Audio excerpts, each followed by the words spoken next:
Seja bem-vindo ao Seminário de Teologia e Vida Cristã, Palavra da Vida. Você está em mais um curso de teologia cuja proposta é fazer alargar o seu conhecimento na área teológica. Um curso descomplicado, contextualizado, provocativo, reflexivo e que faça sentido para a nossa vida cotidiana, porque entendemos que não só a construção conceitual da teologia, respeitando as correntes da teologia construída nesses quase 2000 anos, mas isso só não é suficiente. Nós pretendemos que a partir do entendimento bíblico, dos conceitos esclarecidos, nós possamos reproduzir isso em uma espiritualidade no nosso cotidiano e nas relações. Seja bem-vindo a mais uma aula do curso de teologia. Na continuidade, do nosso estudo do livro de Atos dos Apóstolos, e nós falamos que bem que poderia se chamar Atos do Espírito Santo, que não estaria errado não, tá? Porque a gente vê de fato essa evidência da manifestação do Espírito Santo através da vida desses homens comuns, desses homens que Deus usou na história, aí no princípio da igreja, para que ela pudesse então estar embrionando ali, essa proposta de Deus de salvar o mundo. Começa lá em Jerusalém, então a igreja começa judaica cristã, seus líderes são de origem judaica, hebraica, os apóstolos. A gente vai ver ao longo do estudo aqui que muitos sacerdotes naquela época aceitaram a fé. Eu acho que já aqui no capítulo 6, que é o que a gente vai começar, a gente já vai ver essa expressão, que muitos sacerdotes eles aceitaram ali a mensagem do evangelho através, aceitaram a mensagem do evangelho através dos apóstolos. Mas vamos lá, vamos começar o capítulo 6, como a gente está nessa proposta de ler capítulo a capítulo, e à medida que a gente vai lendo aqui, eu vou tecendo um comentário aqui, outro ali, vocês vão interagindo, fazendo comentários também ou perguntas, tá? Então vamos nessa proposta aqui. Capítulo 6, todo mundo com a Bíblia aberta aí, igual eu aqui, E aqui é Bíblia mesmo, não tem nenhuma cola não, viu? Nós vamos aqui naquela leitura devocional praticamente, mas lógico, tentando trazer uma reflexão mais aprofundada, Capítulo 6, Atos, capítulo 6, verso 1. Diz assim na minha versão: Ora, naqueles dias, crescendo o número dos discípulos, e nós vimos que estavam 5.000 para lá, houve uma murmuração dos gregos contra os hebreus. Algumas versões vão estar assim: houve uma murmuração dos helenistas, contra os de fala hebraica, tá? Os helenistas, antigamente a Grécia o nome dela era Helen, Então quem nascia na Grécia, nascia em Helen, era helenista. E aqui no caso refere-se aos judeus de cultura e de fala grega, judeus que foram dispersos lá atrás, no cativeiro babilônico. A gente está falando de 500, 600 anos mais ou menos lá para trás. Eles foram dispersos por todo o mundo, alguns voltaram para Jerusalém e outros se espalharam pelo mundo. Dentre eles estavam aqui os judeus, mas que tinham nascido na Grécia, falavam grego, também falavam aramaico, mas falavam grego, tinham de alguma maneira sido afetados pela cultura grega.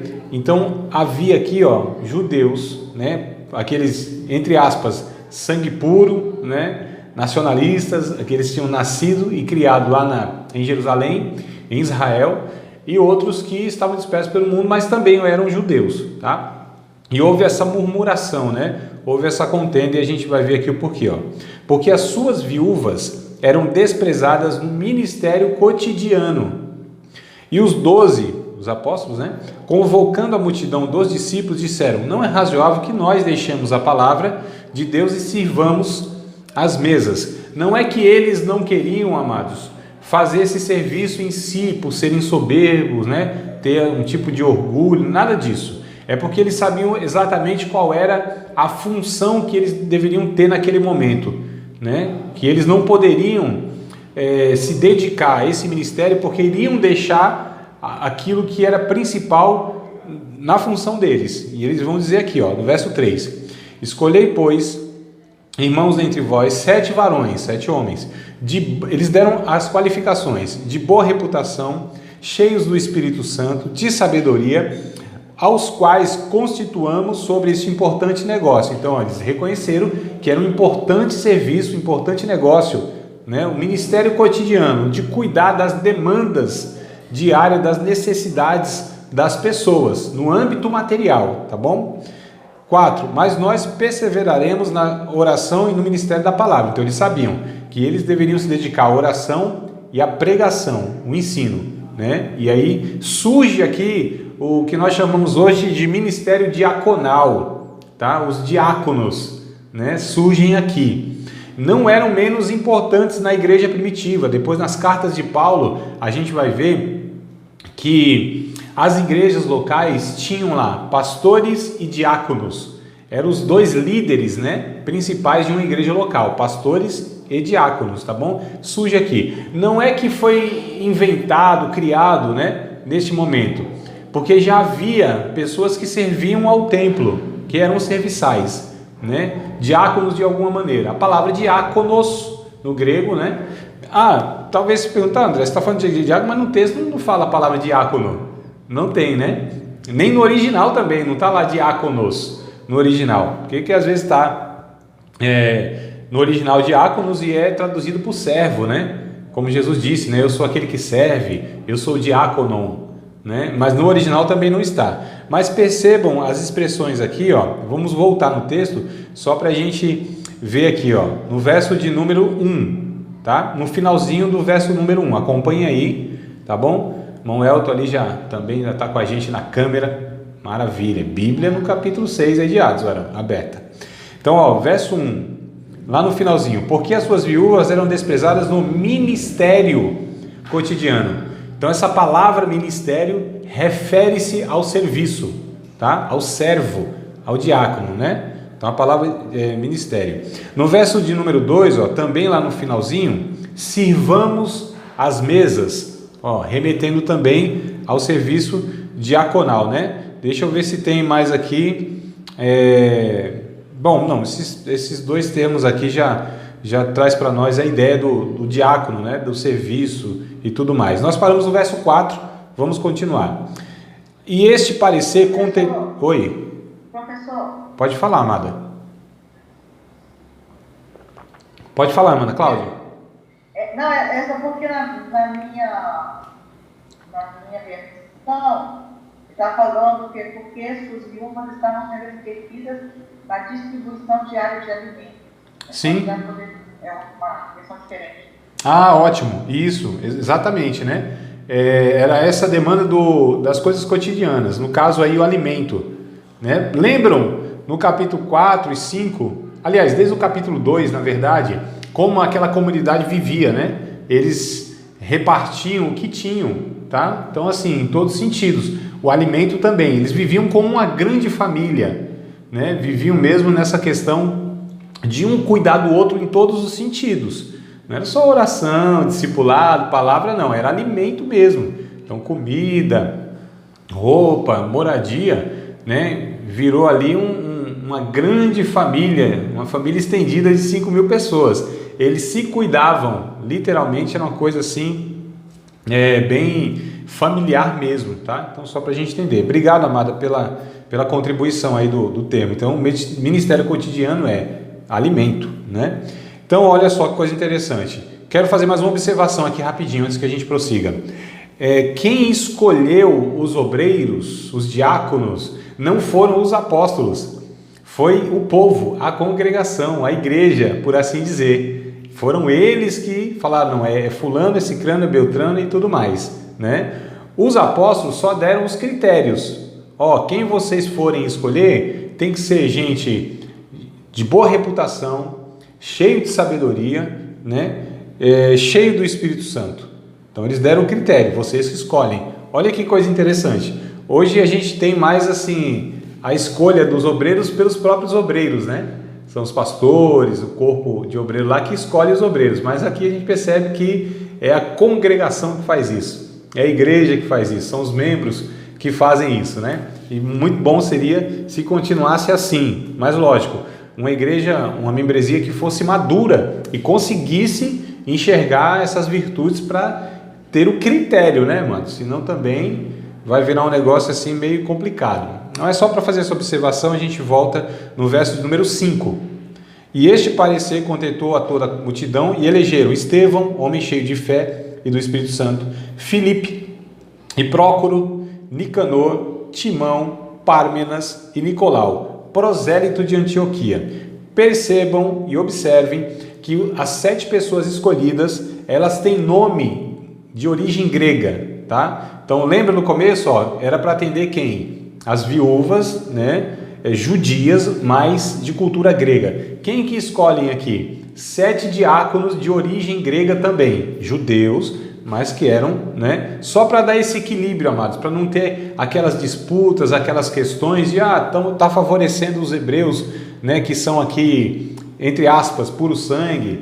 Então, olha que equilíbrio que já começa a igreja aqui nesse sentido de cortando todo o favoritismo, né? Toda a tendenciosidade de favorecer um grupo ou outro. Então, que coisa interessante, né? Verso número 6. E os apresentaram ante os apóstolos, orando, e estes, os apóstolos, orando, lhes impuseram as mãos. E crescia a palavra de Deus, e em Jerusalém se multiplicava muito o número dos discípulos. E aqui que eu falei, ó, e grande parte dos sacerdotes obedecia à fé. Então, muitos líderes, né, judeus, que são os sacerdotes, eles também estavam sendo inseridos na igreja porque estavam aceitando a mensagem do evangelho pelos apóstolos, tá? E aí o que acontece? Verso 8 vai destacar aqui, desses 7 aqui, 2 se destacam, né? 2 diáconos se destacam. O primeiro deles aqui é o Estevão, tá? Então a gente percebe, ó, que eles não se limitaram apenas à questão desse ministério cotidiano, de não se limitarem ali ao cuidado, né, material, mas eles também pregavam, eles também anunciavam o evangelho, tá? Então, desses 7, 2 se destacam, e o primeiro é Estevão, que é o primeiro mártir. Olha que coisa interessante, o primeiro mártir não foram os apóstolos, foi aqui um diácono, né? E diz assim o texto, ó, e Estevão, cheio de fé e de poder, fazia prodígios e grandes sinais entre o povo. E levantaram-se alguns que eram da sinagoga chamada dos libertos, dos sirineus e dos alexandrinos, e dos que eram da Cilícia e da Ásia, e disputavam com Estevão. Então já começou esse embate, né? Desses outros grupos aqui judeus, tentando dificultar a pregação do evangelho. Eles começaram a contradizer, a combater ali nos argumentos, e eles eram estudiosos, tá? Sinagogas ali, principalmente esse aqui, ó, dos alexandrinos, dos libertos, eles eram de origem também de cultura grega, mas todos judeus, tá? Começaram aqui no verso 10, ó, e não podiam resistir à sabedoria e ao espírito com que falava. E então subornaram uns homens para que dissessem: ouvimos proferir palavras blasfemas contra Moisés e contra Deus. Olha, amados, a gente já vê aqui na religião, né, essa questão da corrupção. Não conseguiram ganhar no argumento, o que fizeram? Contrataram alguns homens, subornaram alguns homens, deram dinheiro para alguns homens para proferir falso testemunho, mentiras contra o homem de Deus, o Estevão, no caso aqui, ó.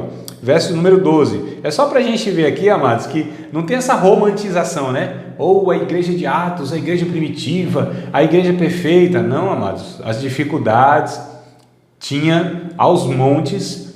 A gente vai ver, aliás, nós já vimos no capítulo 5, dentre esses membros da comunidade, tinha mentirosos, né, como o Ananias e o Safira. A gente vai ver mais para frente aqui, gente complicada, parte da igreja, é isso aí, não tem novidade nenhuma não, que a gente às vezes vê hoje, né, nossa, a igreja primitiva era a igreja. Não era gente que estava sendo salva, liberta, amadurecida. De fato, a gente via um temor muito grande entre a maioria. Nós víamos de fato o Espírito Santo operando de uma maneira poderosa, salvando, libertando e tudo mais, mas também tinha os mesmos problemas que nós temos hoje, que sempre houve. Talvez, amados, a diferença entre os irmãos da igreja primitiva e a nossa geração de hoje não é que não tinham problemas, os problemas eram os mesmos, graves também, mas é que eram tratados. Eles eram tratados, tá certo? Os pecados tinham confrontação, né? Tinha escândalo, tinha pecados horríveis, né? Nas cartas de Paulo a gente vê lá Paulo dizendo assim, ó, há entre vocês comportamento que nem entre os pagãos, nem entre os gentios a gente vê, que é quem abuse da mulher do seu pai. Tinha relacionamento, o cara tinha relacionamento sexual com a mãe, madrasta, mas enfim, né? É mãe, né? De alguma figura, né? Materna. Então olha só, mas dentro da igreja. A gente fala, nossa, André, coisa horrível. Então, mas está escrito lá, só para a gente ver que o negócio não era romantizado assim não era igreja perfeita coisa nenhuma não, né? Mas a questão era essa, e eu acho que isso faz toda a diferença, é que os pecados, eles eram confrontados, tá certo? Eles eram tratados de fato, não tinha ninguém passando a mão, fazendo negociata, né?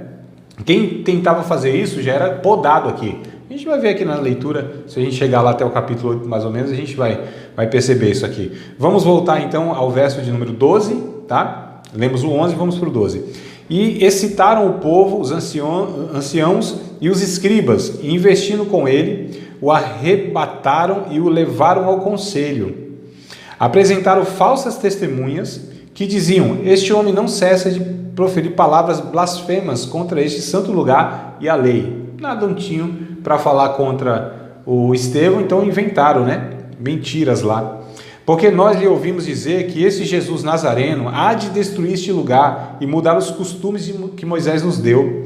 Então todos que estavam assentados no conselho, fixando os olhos nele, em Estevão, viram o seu rosto como o rosto de um anjo.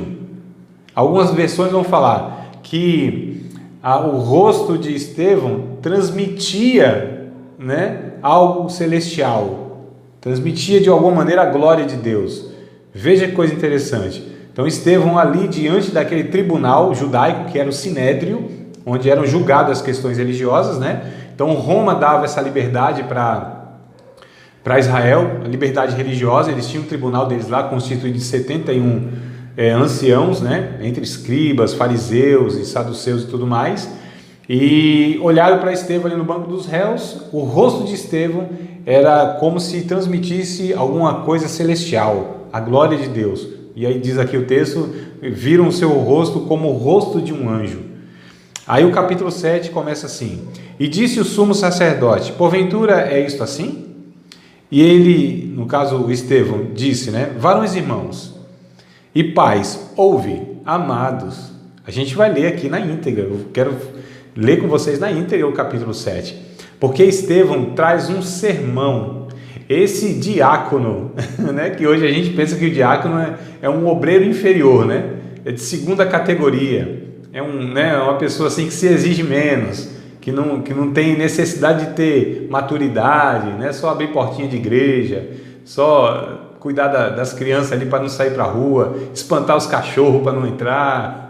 A gente pensa que os diáconos, né, são pessoas assim que não precisam de um preparo também como os pastores. Pelo contrário, a gente vai ver aqui, como eu disse inclusive nas cartas de Paulo, lá em 1 Timóteo capítulo 3, por exemplo, quando Paulo traz a lista e os critérios para se admitir um pastor, o diácono é exigido, tem os mesmos critérios, está no mesmo texto. Os diáconos lá, né, e os pastores, eles têm a mesma exigência, amados. A gente que parece que alterou isso aí, né? Mas esse diácono Estevão trouxe um sermão, fazem 22 anos que eu prego o evangelho. Eu acho que eu nunca preguei uma mensagem, um sermão como esse aqui, jamais. Ele vai trazer toda a história. Eu estou só adiantando aqui porque na medida que a gente for lendo, vocês vão já tendo essas informações na cabeça. Ele traz toda a história de Abraão até aquele tempo, na narrativa, sucinto, preciso, bíblico ao extremo, conhecia toda a história judaica, desde Abraão, como eu disse, até esse ponto aqui, amados. Ele narra em poucos minutos, não sei, né, quantos minutos exatamente, mas em poucos minutos ele narra 1.400, não, mais, 2.000 anos, vou arredondar aqui, 2.000 anos de história aproximadamente ele narra, 2.000 anos de história, ele narra aqui, ó, pontualmente, pegando os pontos principais, coisa impressionante. Vamos acompanhar aqui para vocês perceberem, verso 2, E ele disse: varões, irmãos e pais, ouve. O Deus da glória apareceu a Abraão, nosso pai, estando na Mesopotâmia, antes de habitar em Harã. Verso número 3. E disse-lhe: sai da tua terra e dentre a tua parentela, e dirige-te à terra que eu te mostrar. Então saiu da terra dos caldeus e habitou em Harã. Imagine aqui, aqueles 70 homens ouvindo aqui e ele discursando. Então saiu da terra dos caldeus e habitou em Harã, e dali, depois que seu pai faleceu, Deus o trouxe para esta terra que habitais agora. E não lhe deu nem herança, nem ainda o espaço de um pé, mas prometeu que lhe daria posse dela e depois dele a sua descendência, não tendo ele filho. E falou Deus assim, que a sua descendência seria peregrina em terra alheia, e a sujeitariam à escravidão e maltratariam por 400 anos. E eu julgarei a nação que os tiver escravizado, disse Deus. E depois disto sairão e me servirão neste lugar. E deu-lhe o pacto da circuncisão, e assim gerou Isaque, e o circuncidou ao 8º dia. E Isaque é Jacó, e Jacó os 12 patriarcas. E os patriarcas, percebam sutilmente como ele vai colocando alguns pontos aqui, porque no final ele vai falar, vocês fazem parte disso. Verso 9. E os patriarcas, movidos de inveja, venderam José para o Egito, mas Deus era com ele. E livrou-o de todas as suas tribulações, e lhe deu graça e sabedoria ante Faraó, rei do Egito, que o constituiu governador sobre o Egito e toda a sua casa. Sobreveio então a todo o país do Egito e de Canaã fome e grande tribulação, e nossos pais não achavam alimento. Mas tendo ouvido Jacó que no Egito havia trigo, enviou ali nossos pais a primeira vez. Acompanhe na leitura aí, amados. Verso 12. Mas tendo ouvido Jacó que no Egito havia trigo, enviou ali os nossos pais a primeira vez. E na segunda vez foi José conhecido por seus irmãos, e a sua linhagem foi manifesta a Faraó. E José mandou chamar a Jacó, seu pai, e a toda a sua parentela, que era de 75 almas. Inclusive ele completa aqui, tá? Que lá em Gênesis capítulo 49, não está isso completo assim. Aqui ele já fala 75 almas. E Jacó desceu ao Egito e morreu eles e nossos pais. E foram transportados para Siquém e depositados na sepultura que Abraão comprara por certa soma de dinheiro aos filhos de Amor, pai de Siquém. Aproximando-se, porém, o tempo da promessa que Deus tinha feito a Abraão, o povo cresceu e se multiplicou no Egito. Até que se levantou outro rei que não conhecia a José, ou seja, que não reconhecia a José, né? Não é que não sabia quem José era, só não honrava. Esse, usando de astúcia contra a nossa linhagem, maltratou nossos pais, ao ponto de fazer enjeitar as suas crianças, para que não se multiplicasse. Ele vai colocando aqui, tá certo? Algumas questões bem pontuais mesmo. Verso 20. Nesse tempo nasceu Moisés, e era muito formoso, e foi criado 3 vezes na casa de seu pai. E sendo enjeitado, tomou a filha de Faraó, e o criou como seu filho. E Moisés foi instruído em toda a ciência dos egípcios, e era poderoso em palavras e obras. E quando completou a idade de 40 anos, ele faz a divisão dos 3 períodos da vida de Moisés, de 40, 40 e 40. Vão percebendo aqui, Veio-lhe ao coração visitar seus irmãos, os filhos de Israel, e vendo maltratado um deles, o defendeu e vingou o ofendido, matando o egípcio. E ele cuidava que seus irmãos entenderiam que Deus lhe havia de dar a liberdade pela sua mão, mas eles não entenderam. Olha como ele vai colocando aqui, Eles não entenderam, eles rejeitaram, venderam José por inveja. Percebam, amados. E no dia seguinte, pelejando eles, foi por eles visto e quis levá-los à paz, dizendo: varões, sois irmãos, por que vos agravais um ao outro? E o que ofendia o seu próximo, o repeliu, dizendo: quem te constituiu príncipe e juiz sobre nós?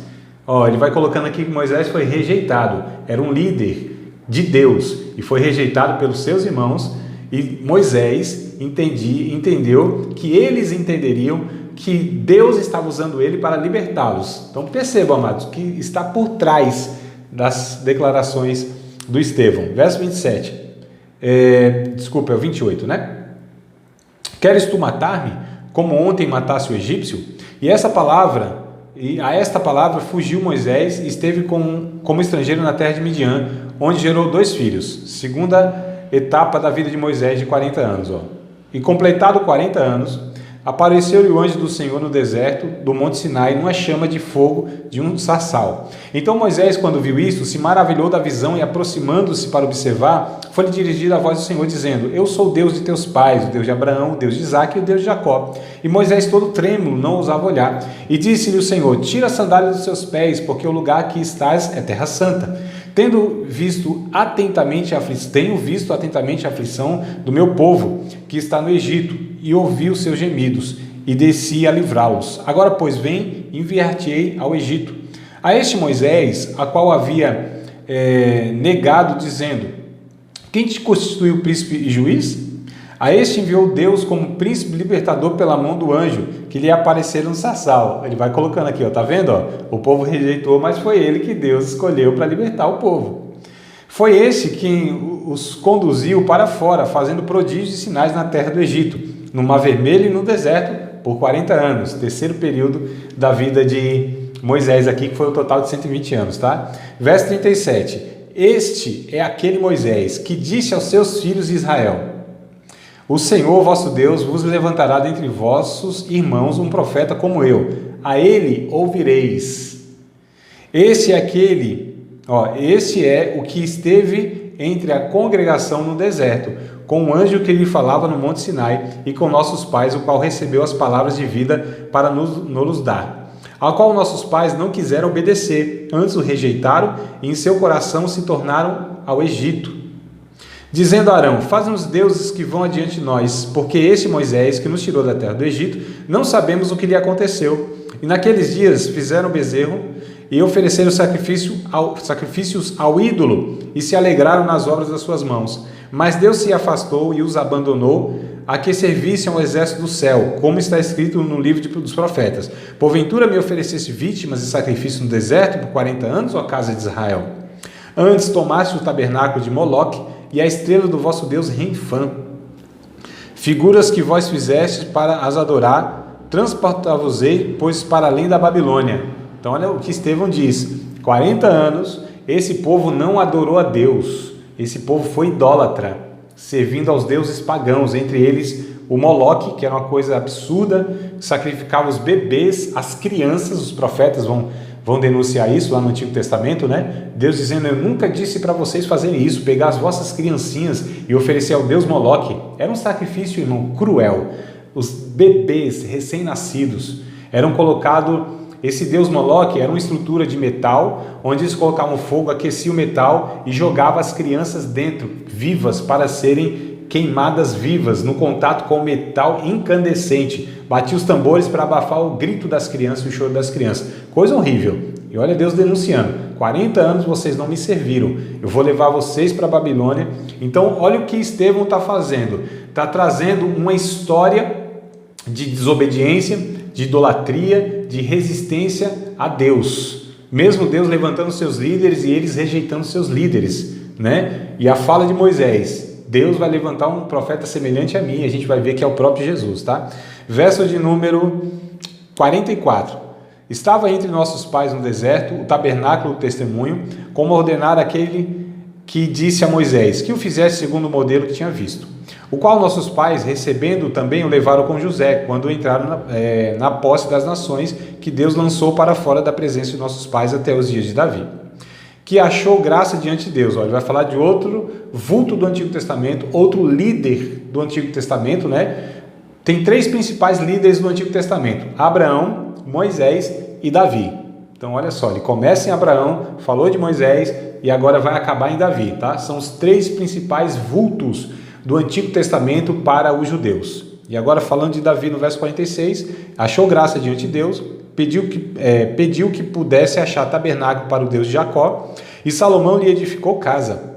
Mas o Altíssimo não habita em templo feito por mãos de homens, como diz o profeta: o céu é o meu trono, a terra o estrado dos meus pés. Que casa me edificareis, diz o Senhor, ou qual é o lugar do meu repouso? Porventura não fez a minha mão todas essas coisas? Olha que coisa interessante.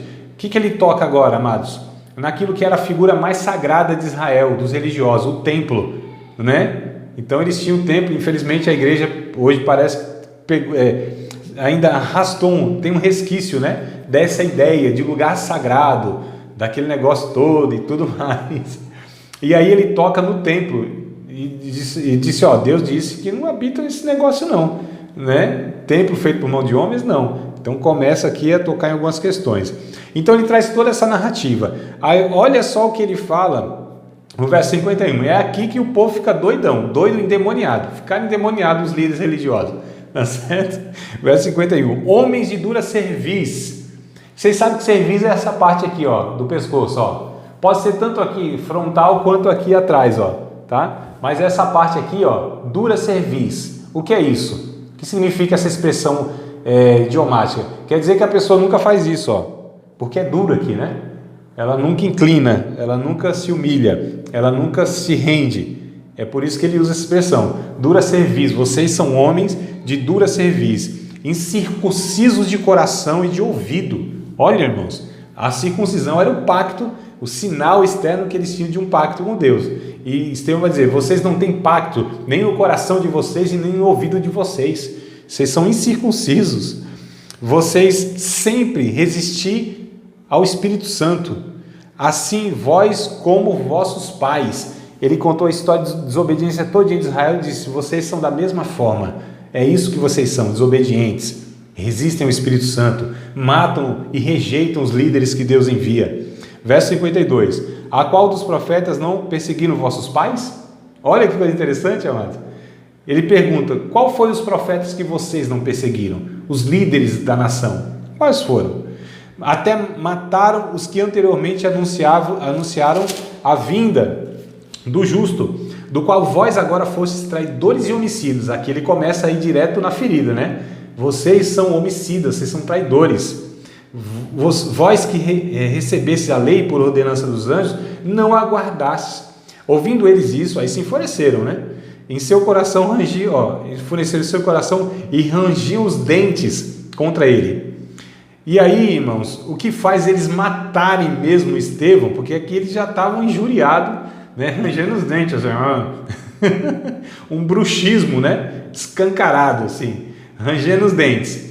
Mas aqui, quando Estevão, ele fala aqui, ó, e o texto vai narrar, né? Mas ele, estando cheio do Espírito Santo, Estevão, fixando os olhos no céu, viu a glória de Deus e Jesus que estava à direita de Deus.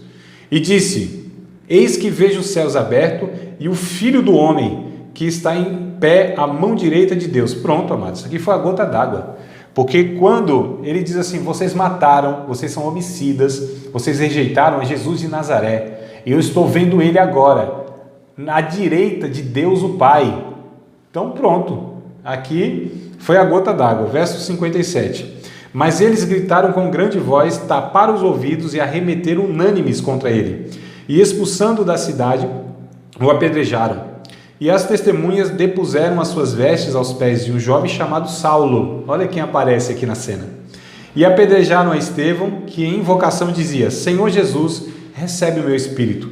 E pondo-se de joelhos, clamou com grande voz, Senhor, não lhes imputes este pecado. E tendo dito isto, adormeceu.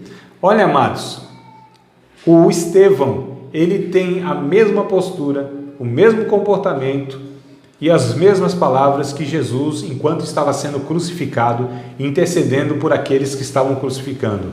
Ele é aqui um pequeno Jesus diante daqueles homens. Mataram Jesus, mas agora Jesus estava diante deles de novo, né? Na pessoa de Estevão, entenda, né? Aqui, tá? Na pessoa de Estevão, ou seja, o pequeno Cristo estava ali, né? Como estavam nos apóstolos e naqueles milhares de pequenos cristos que posteriormente depois foram chamados de cristãos, que a ideia é essa, pequenos cristos, né? Então foi se multiplicando aqui. Então pensaram que mataram Jesus, não mataram nada, ressuscitou e depois brotou milhares deles aqui. Paulo lá, aliás, Atos dos Apóstolos, né? Quando Paulo lá está sendo perseguido lá no final da vida dele, os homens disseram assim, pronto, isso aqui virou uma praga agora, esse povo tem transtornado o mundo todinho, esses cristãos aí, esses perturbadores de Israel. Ai, meu Pai amado, primeiro mártir da história, amados. Percebam aqui a perseguição intensa, a rejeição continua, né? Aí o capítulo 8 vai trazer aqui, lembra que eu falei aqui que quem aparece na cena é o Saulo, né? Que é o Paulo, é a mesma pessoa. Alguns pergunta o seguinte. Depois de uma narrativa dessa, deixa eu tomar uma aguinha aqui, né? Que as palavras foram secando. Lemos 60 versículos aqui, ó, coisa boa. Saulo, alguns perguntam por que ele não apedrejou, por que ele não participou do apedrejamento.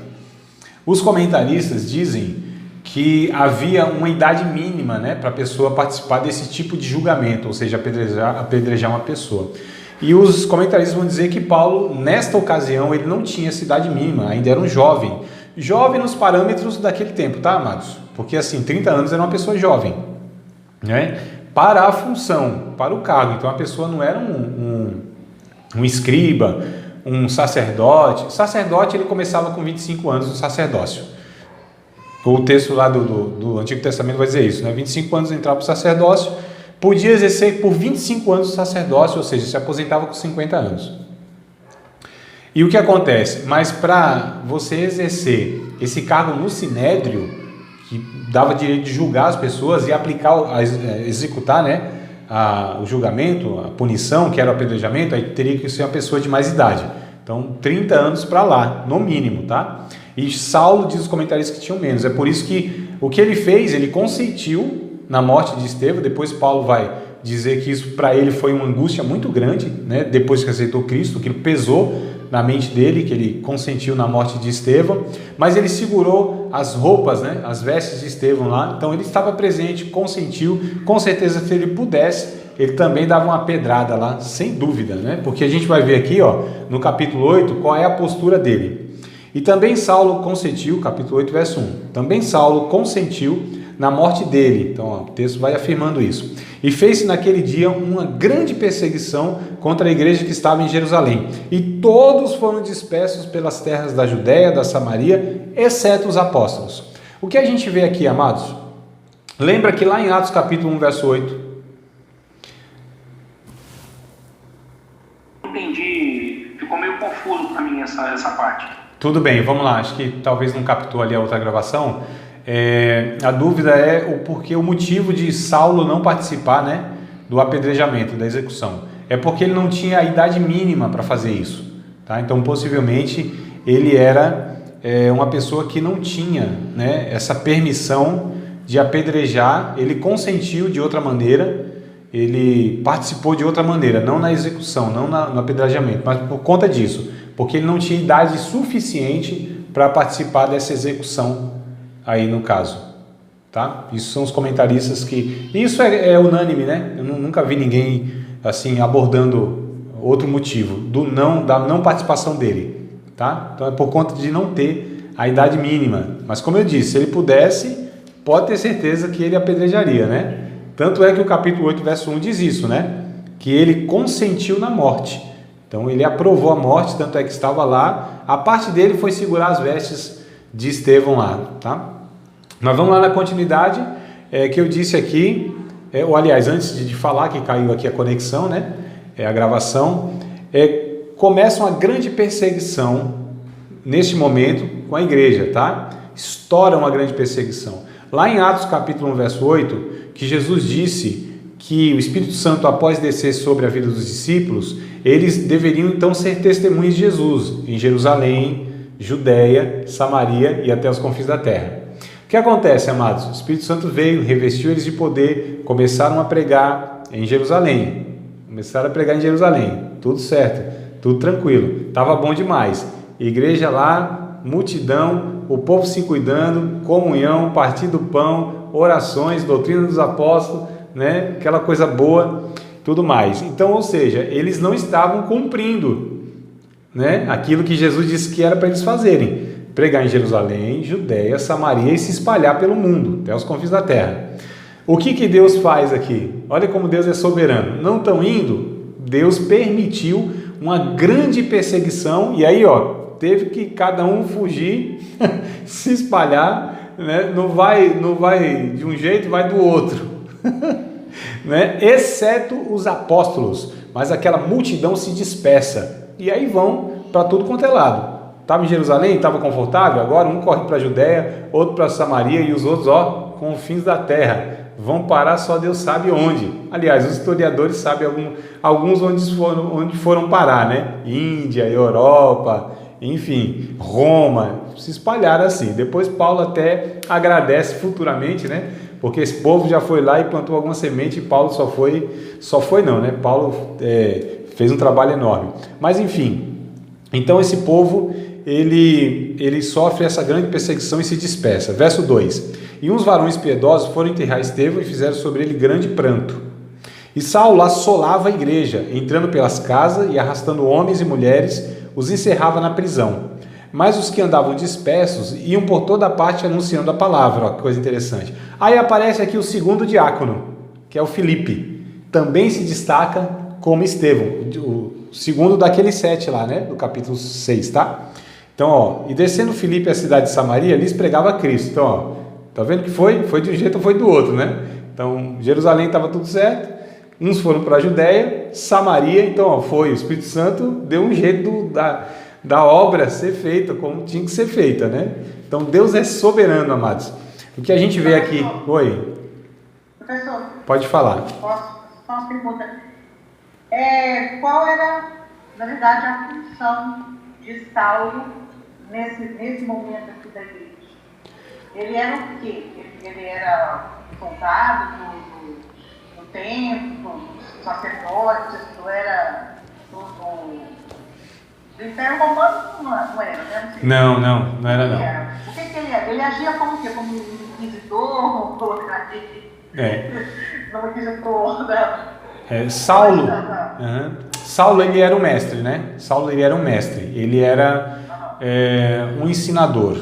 Isso aí ele vai falar depois lá em Filipenses, se não me falha a memória, capítulo 3, alguma coisa assim, de Filipenses. Ele era do grupo dos fariseus, ele era uma pessoa extremamente zelosa e religiosa pela lei, ele era um mestre, né? Um dos mestres, dentre outros em Jerusalém, mas ele se destacava. Ele disse, da geração dele, ele sobrepujava todos, ele excedia todos em zelo, em dedicação, ou seja, aquele judeu assim, Saulo, ele era diferente no sentido assim, que ele era honesto, ele era sincero, não havia hipocrisia em Saulo, embora ele estivesse equivocado, como diz o pastor aí, o pastor de São Paulo, né, o Paulo Romero, tem gente que é sincera, mas é sinceramente enganada. Então Paulo era desses, sinceramente enganado, né? Como o próprio Paulo vai dizer, ó, eu reconheço que os judeus, eles são zelosos, é que o zelo deles são sem entendimento, né? Então tem gente que é sincera na sua religião, é honesta, não é hipócrita, não é maligna, não, ele é honesto, tanto é que Paulo vai dizer assim, quando eu persegui a igreja de Deus, eu estava convicto do que eu estava fazendo um favor a Deus. Paulo via aquele movimento como uma afronta a Deus, né? Ele via aquilo lá como algo prejudicial à lei de Deus mesmo, que ele acreditava com todo o seu coração, como ele tinha aprendido, né? na sua religião, lá como fariseu, aquela coisa toda, enfim. E aí ele era o mestre, ele era essa pessoa zelosa e ele cuidava do que ele estava fazendo, então ele recebeu a autoridade. Paulo, ele, além de ser esse cara reconhecido na religião em Jerusalém, era um cara respeitado porque era um cara que tinha trâmites, né, culturais. Então Paulo era um cara assim, que conversava com gente grande. Paulo, ele era reconhecido por todos como uma pessoa sincera na sua religião. Paulo, ele era preparado culturalmente, ele tinha dupla cidadania, né? Então era um cara assim, de fato, que ele tinha uma autoridade por tudo que ele tinha construído na vida dele, né? E aí ele recebe das autoridades essa permissão para estar então prendendo e arrastando essas pessoas. Como eu disse, Roma dava uma certa liberdade religiosa para os judeus. Eles não poderiam julgar muitas vezes alguns crimes lá, que só os romanos podiam, né? Mas alguns, um outro assim, Roma dava, né, como eu vou falar, aquela flexibilidade que Roma tinha, né, de dar essa liberdade a algumas nações, mas sempre vigiando o que precisava. Roma ia lá, intervia, matava todo mundo mesmo, e era espada e tal. Mas não fazia isso direto. Roma tinha essa liberdade que dava às nações. E Jerusalém tinha essa liberdade. E Saulo, ele recebe dessas autoridades, que é do Sinédrio, tá? A autoridade e cartas para ir de cidade em cidade, onde ele chegasse, para que as pessoas vissem que ele recebeu a autoridade, né? Então foi uma pessoa delegada, tá certo? Dos líderes religiosos. Então Paulo era esse soldado da religião, né? Nada a ver com Roma, nada a ver com o Estado em si, mas ele era essa pessoa que tinha autoridade dos religiosos para ir lá e cumprir mesmo, tá certo? Essa questão da perseguição, né? Então essa era a função dele. Na verdade, sim, o que dá para compreender é que ele foi um precursor dos futuros inquisidores da Idade Média. Sim. Né? Faziam o mesmo papel. Né? Exato. Os inquisidores também faziam isso, né? Defendiam o caso arminiano, né? Achando que estavam defendendo Deus, ou a palavra de Deus, coisa assim, né? Sim, exatamente. Né? Eles perseguiam. Eu só não posso falar que os inquisitores, né, da Idade Média, por exemplo, tinham a mesma sinceridade e honestidade do que Paulo. É óbvio. Né? Eu acho que lá. Também era outro, né? Eu acho que as motivações, né, as fontes eram outras. Né? Paulo aqui, inclusive, amados, eu acredito que Deus considerou muito isso, né? Essa pureza de Paulo, embora equivocado, né? Embora errado, embora pecando, fazendo coisas que Deus reprovava. Mas acredito que Deus considerou essa pureza de coração de Paulo, tanto é que a gente vai ver no capítulo seguinte que Jesus o encontra no caminho de Damasco, pessoalmente Jesus o encontra, né? E aí diz: Paulo, não adianta, você está relutando, mas você vai ser marcado, né? Duro é para ti recalcitrar contra os aguilhões, você é um vaso escolhido, né? Que Deus vai dizer lá pro Ananias e até ele, diz para ele que ele é um vaso escolhido meu. Então, com certeza Deus viu essa sinceridade, essa honestidade e interviu lá para que Paulo não fizesse coisas piores aqui. Mas enfim, acho que não vai dar tempo. Vamos prosseguir aqui até onde der tempo, né? Para a gente ver aqui. Então, nós paramos no verso 5, não foi isso? 5, né? Descendo Filipe a cidade de Samaria, lhe pregava Cristo. E as multidões unanimemente prestavam atenção ao que Filipe dizia, porque ouviam e viam os sinais que ele fazia. Olha como esses irmãos, né, tanto o Estevão quanto o Filipe, o Espírito Santo operava sinais, prodígios, milagres, né, como fez também com os apóstolos, através dos apóstolos, tá? Só para a gente perceber a mesma autoridade no sentido de pregação da palavra, né? Eles não tinham autoridade para doutrinar a igreja, isso foi função dos apóstolos exclusivamente. Paulo vai dizer isso lá em Efésios 2:20, se não me falha a memória, que a igreja é fundamentada na doutrina dos apóstolos e dos profetas, mas eles pregavam com grande autoridade os sinais, os milagres, os prodígios, confirmavam isso aí. Verso 7, pois que os espíritos imundos saíam de muitos que os tinham, clamando em alta voz, e muitos paralíticos e coxos eram curados, e havia grande alegria naquela cidade. E estava ali um certo homem chamado Simão, que anteriormente exercia naquela cidade a arte mágica e tinha iludido a gente de Samaria, dizendo que era uma grande personagem. Eu não vou continuar aqui não, amados, mas a aula que vem eu quero continuar desse verso 10, para falar dessa figura, esse mágico aqui, o que aconteceu aqui, só para a gente entender o que foi surgindo, né, ali no princípio da igreja cristã, nesse sentido de pessoas não entendendo o evangelho, de pessoas querendo se aproveitar, né, dessa questão da ação do Espírito Santo para tirar vantagens pessoais. Então, olha só, qualquer semelhança não é mera coincidência, amados. A gente percebe que houve isso aí também naquela época. Você acabou de participar de mais uma aula de um dos nossos cursos do Seminário de Teologia, Vida Cristã, Palavra da Vida. Espero que tenha te abençoado, não só alargado o seu conhecimento teológico, mas que tenha também atingido o teu coração para que você possa a cada dia mais reproduzir a vida de Deus nas suas relações cotidianas. Se você ainda não é aluno oficial de um dos nossos cursos, se inscreva aqui no contato que vai aparecer do WhatsApp. Também nos siga nas redes sociais, se inscreva no nosso canal, compartilhe à vontade e Deus te abençoe.